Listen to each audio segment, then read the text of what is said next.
오십견이라고 들어보셨나요? 나이 많으신 어르신들이 어깨 통증하면 오십견이라 여기시고 시간이 지나면 저절로 낫는다고 생각하시는데요. 오늘 이 오십견에 대해서 알아보도록 하겠습니다.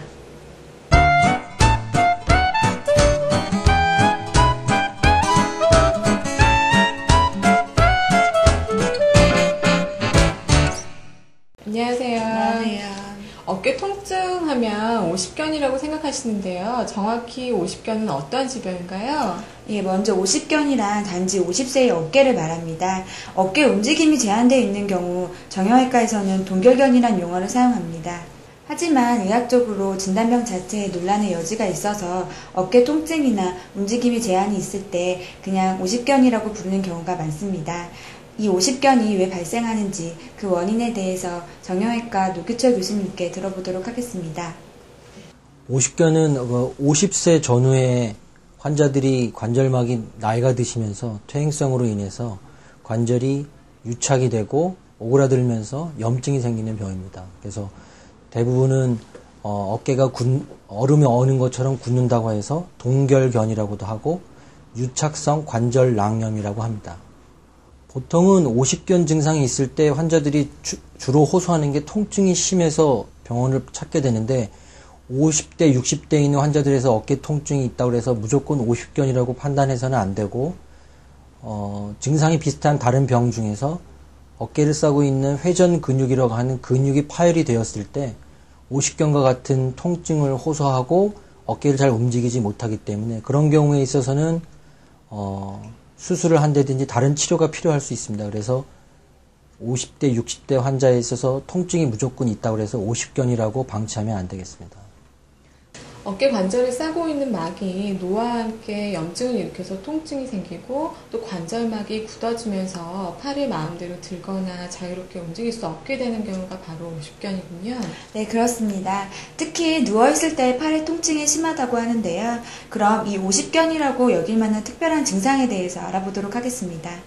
주요 증상은 주로 제일 환자분들이 호소하는 거는 통증하고 그 다음에 관절이 오그라들었기 때문에 관절을 잘 움직이지 못하는 운동 제한을 둘 수가 있는데 통증은 주로 낮보다는 밤에 통증이 심하다고 얘기하는 분들이 많으시고 저녁이나 잠을 잘 때 그쪽 아픈 쪽으로 해서 베게 되면 더 통증이 심해지는 경우가 많고 운동 제한인 경우는 회전 근육이 파열되었을 경우에는 그 근육이 파열된 부분만 움직이지 못하는 경우가 많지만 오십견인 경우에는 팔을 앞으로 든다든지 옆으로 든다든지 뒤로 든다든지 팔을 움직이는 모든 방향이 운동 제한이 있을 경우에는 오십견으로 진단할 수 있습니다.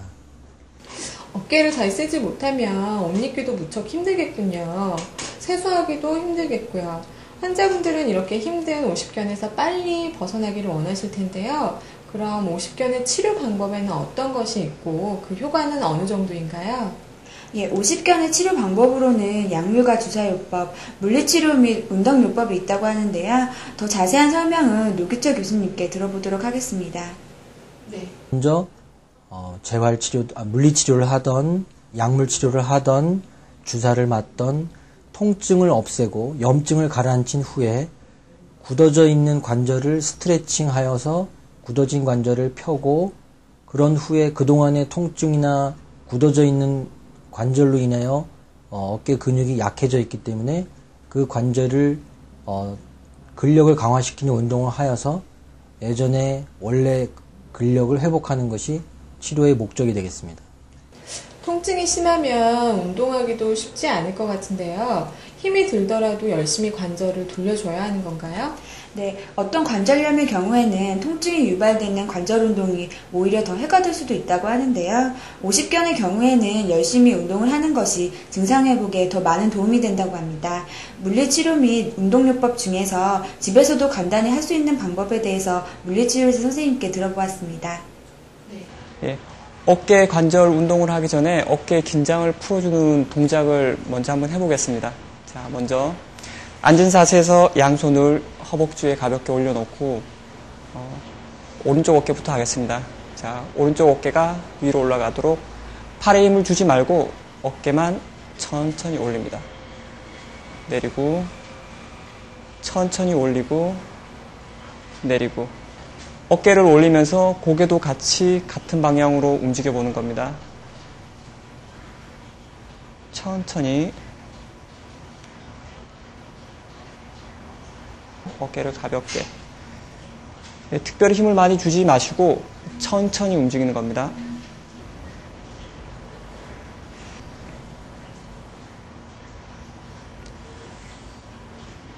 어깨를 먼저 뒤로 움직인 다음 천천히 위로, 앞으로 움직이는 겁니다.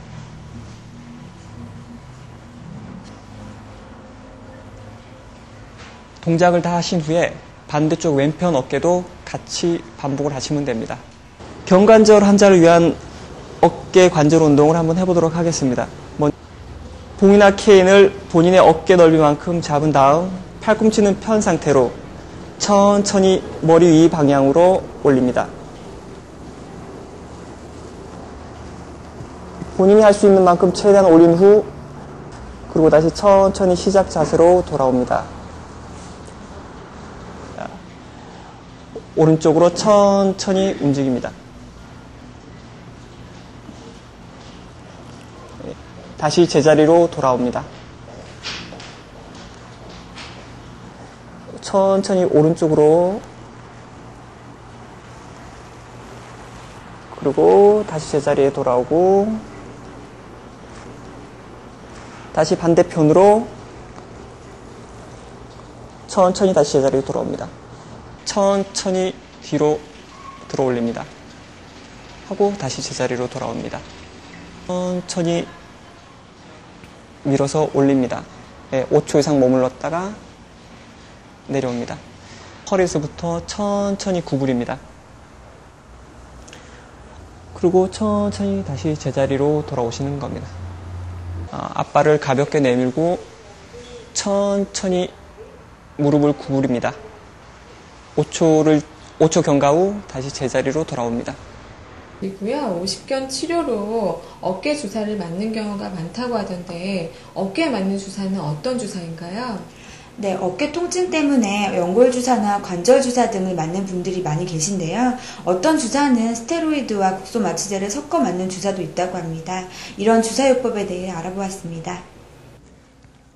외래로 방문하는 환자분들이 대부분 통증이 심한 경우 개인 병원이나 아니면은 큰 병원에서 통증을 빨리 없애기 위해서 주사를 맞고 오는 경우도 있고 주사를 달려고 하는 경우도 있는데 대부분 주사에는 여러 가지 종류가 있고 맞는 위치도 각각 다르지만 대부분은 처음에 오셨을 때는 통증이 심하고 염증이 심하기 때문에 주사 중에서도 일단 통증하고 염증을 빨리 감소시키고 통증을 줄여줄 수 있는 주사를 선호하게 됩니다. 그래서 보통 우리가 흔히 얘기하는 스테로이드 제제, 그런 어떤 분들은 뼈 주사라고도 얘기하는데 보통 스테로이드 제제하고 통증을 없애주기 위해서 국소 마취제 같은 것들을 섞어서 우리가 칵테일이라고 부르는데 칵테일 주사를 요법을 사용하게 됩니다. 그래서 그런 스테로이드나 그 국소 마취를 섞어서 먼저 환자에게 아픈 부위에다가 주입을 하게 되면